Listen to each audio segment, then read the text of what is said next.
Olá, bem-vindos ao História em Casa. E a aula de hoje é a respeito do movimento tenentista. Um movimento muito importante para o Brasil que vai marcar a transição aí de um processo político brasileiro entre a República das Oligarquias ali, a política do café com leite, o coronelismo, a política dos governadores e vai trazer lá na frente o governo populista de Getúlio Vargas. Então vamos entender aí, tenentista relacionado a uma patente do Exército Brasileiro, os tenentes, mas nem todos os seus integrantes eram tenentes, mas sim do Exército Brasileiro, tá certo? Só para a gente entender aí a respeito dos militares e o governo brasileiro, a proclamação da República em 1889 foi por Marechal Deodoro da Fonseca, que foi o nosso primeiro presidente republicano, e depois Marechal Deodoro da Fonseca vem Marechal Floriano Peixoto. Portanto, os dois primeiros presidentes militares.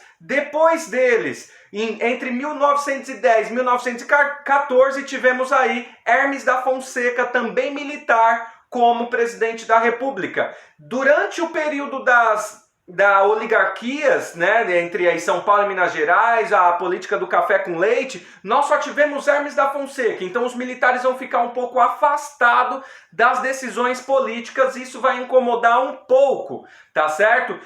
A partir aí de 1917, 1918, a gente já vai ver que no cenário político brasileiro vai haver uma agitação política. Então, com o começo da industrialização no Brasil, a gente já vai ter as grandes greves no Brasil aí, 1918, a gente vai ter o período da Primeira Guerra Mundial ou da Grande Guerra, que o Brasil também vai se alterar um pouco aí, fazendo suas empresas trabalhar um pouquinho mais, fortalecer um pouquinho mais as indústrias no Brasil, ainda de uma forma muito tímida, e a gente vai ver que o café ainda é muito importante para a economia brasileira, tá certo? Então, essas oligarquias, os tenentes vão acusar elas de fraudar as eleições, de ter muita violência e também vão reivindicar a sua participação. Logicamente, nesse início do movimento tenentista, não existe ali um projeto bem definido de governo que os tenentes vão defender, mas eles vão às ruas insatisfeitos com isso. Vamos lá, a gente vai começar nossa jornada pelo tenentismo no ano de 1922, que também foi um ano importante para a arte brasileira, que a gente vai conhecer aí a Semana de Arte Moderna, a inauguração do Teatro Municipal em São Paulo, né? Então, agitação e liberdade dentro da arte, isso também vai ter uma resposta na política, tá certo? Sempre vai estar relacionado aí. A gente vai ver aí que vai haver eleições em 1922, e um jornal carioca decide lançar uma matéria dizendo que um dos candidatos à presidência, o senhor Arthur Bernardes, tinha escrevido uma carta e o jornal publicou essa carta. E nessa carta suposta, Arthur Bernardes falava mal dos militares no Brasil. Falava que eles eram venais. O que significa isso? Falava, eles se corrompem facilmente. E ainda mais, chamou Hermes da Fonseca de sargentão sem compostura. Então fala mal do Exército Brasileiro. O Exército Brasileiro vai se posicionar, principalmente o movimento tenentista. Vai exigir que Arthur Bernardes tire a sua candidatura, para que ele não se candidate para a presidência da República naquele ano. E o que aconteceu? Adivinhe? Arthur Bernardes não tirou e disse que não escreveu as cartas, não tirou a sua candidatura, participou das eleições e venceu as eleições. Com a vitória de Arthur Bernardes vai se criar aí um clima de hostilidade. Um presidente que não tem apoio dos seus militares, as suas forças armadas, aquele que deve estar ao seu lado para organizar a nação. E aí a gente vai ver que os militares continuam aí acusando Arthur Bernardes de diversas coisas, até que Arthur Bernardes manda prender Hermes da Fonseca. E aí é o estopim para o início desse tenentismo mais participativo que a gente vai ver aí. Quando Hermes da Fonseca recebe voz de prisão pelo presidente Arthur Bernardes, Hermes da Fonseca representa os militares. Os militares, no dia 5/7 de julho de 1922, no Rio de Janeiro, Copacabana, vão sair às ruas, convocando todos os militares para ir para as ruas. Só que centenas vão se render antes mesmo de ir para as ruas. E 18 pessoas vão fazer um desfile, uma marcha na Avenida Atlântica, que é a avenida da praia de Copacabana. São 17 militares e um civil. Eles acreditavam que ao ir à rua, ao fazer esse barulho, os militares iam vir junto com eles, em apoio ao movimento. E o que aconteceu? Só foram 18. Esse movimento fica conhecido como a Marcha dos 18 do Forte, em Copacabana, Rio de Janeiro. E eles vão trocar tiro com a polícia e só vão restar 2, Siqueira Campos e Eduardo Gomes, um militar e um civil.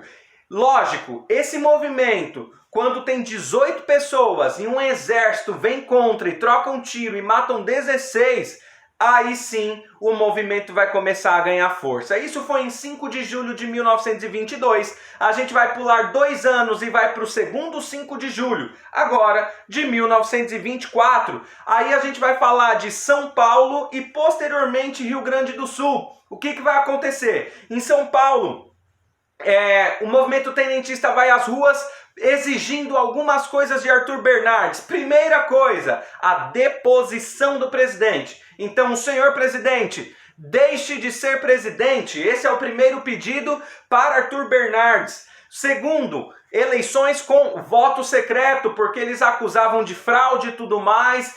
Eu espero que vocês lembrem das aulas lá de como era a votação no início da República Brasileira. Depois, em terceiro lugar, obrigatoriedade do ensino primário. E em quarto lugar, melhoria do ensino público. Tá certo?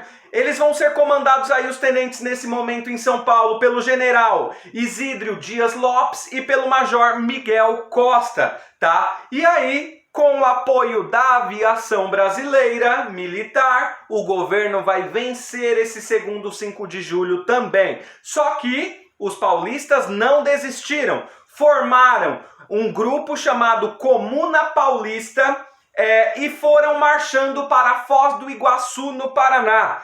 Como eu disse no início, os sulistas também vão formar um grupo lá no Rio Grande do Sul, que vai se chamar Coluna Gaúcha, e vão marchar também para a Foz do Rio do Iguaçu. Então a Comuna Paulista, junto com a Comuna Gaúcha, vão se encontrar na Foz do Rio Iguaçu e vão formar a Coluna Prestes, tá certo?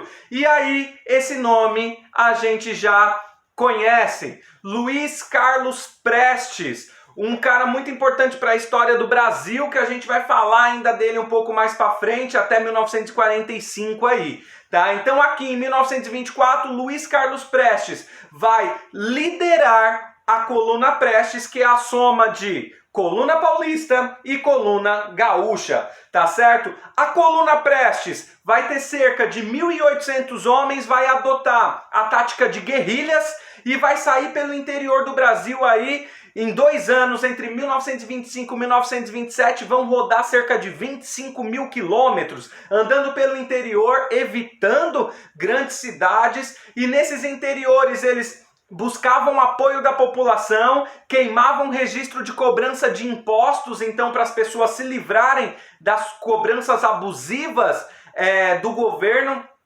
E aí a gente vai ver que eles conseguiam munição e armamento do inimigo. Eles eram militares também, então eles tinham contato dentro do exército, tá certo? E aí a gente vê que depois de percorrerem esses 25 mil quilômetros entre 1925 e 1927, dos estados brasileiros, eles vão se enfraquecerem no ano de 1927. De 1.800 homens vão diminuir para 600 homens. E vão se refugiar, cansados aí, na Bolívia e no Paraguai.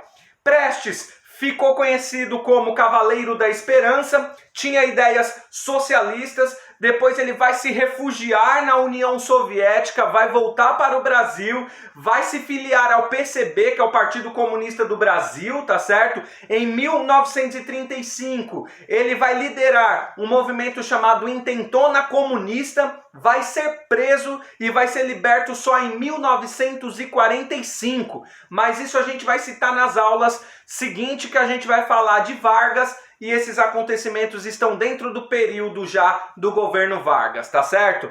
E aí a gente vai entender que a gente chega em 1927, existe uma crise do café com leite, da política do café com leite. E um fato, em 1929, vai ser crucial para isso. Quem é o presidente do Brasil nesse momento, 1929? É Washington Luiz. Lembrando lá, política do café com leite, o presidente indicava o seu sucessor e havia as oligarquias aí disputando a presidência. Não podemos esquecer também da importante figura do coronel nessas eleições, tá certo? Então o que aconteceu? Em 1929 existe uma crise financeira e nos Estados Unidos quebra a Bolsa de Nova York e o Brasil vende menos da metade do que produziu de café, produz 29 milhões de sacas e vende metade disso e o pior, abaixo do preço que venderia. O Brasil já tinha passado por isso em 1906 com o convênio Taubaté, que o governo de São Paulo, Minas Gerais e Rio de Janeiro decidiu comprar o excedente de café e queimar para não abaixar o preço de exportação, só que agora em 1929 não tinha para onde correr. A crise atingiu o mundo inteiro, só não atingiu os países soviéticos porque não faziam alianças com os capitalistas, mas o mundo capitalista abalou em 1929 e abala também o governo de Washington Luiz. E aí vai ter eleições em 1929. O Washington Luiz deveria apoiar o presidente mineiro, né?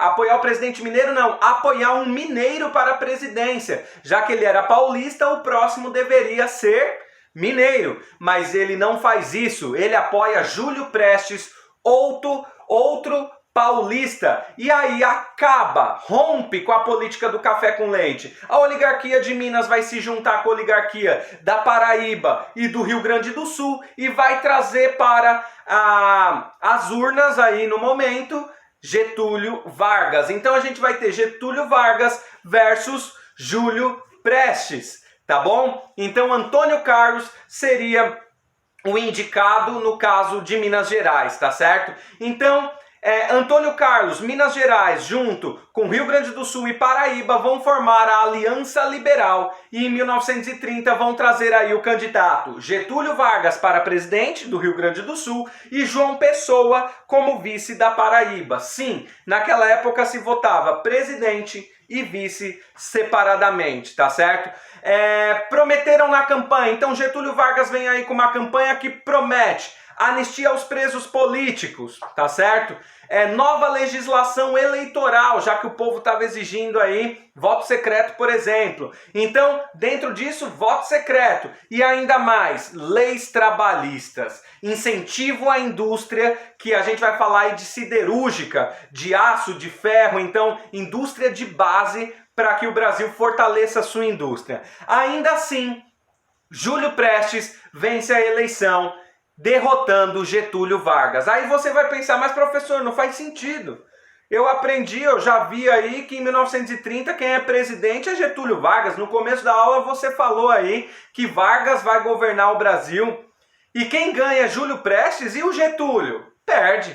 É aí que a gente vai falar da Revolução de 1930.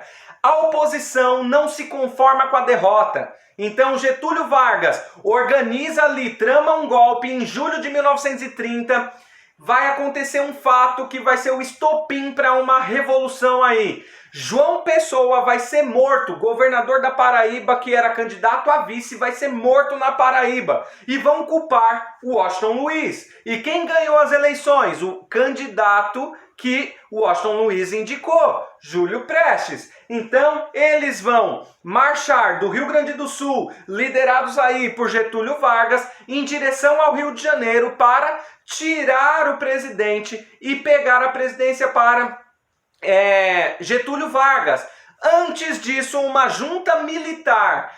Depois o Washington Luiz tira o Washington Luiz e entrega provisoriamente o poder a Getúlio Vargas. É isso mesmo. Júlio Prestes, que tinha ganhado a eleição, nem chegou a governar, porque o ano ainda não acabou. Isso era outubro de 1930. Ele assumiria um pouco mais para frente. E aí Júlio Prestes precisou ser exilado, sair do país, e esse fato vai colocar Getúlio Vargas no governo do nosso país, colocando fim à política do café com leite. E nos próximos vídeos a gente vai falar dos governos Getúlio Vargas. Aguardem. Forte abraço, vejo vocês nos próximos vídeos.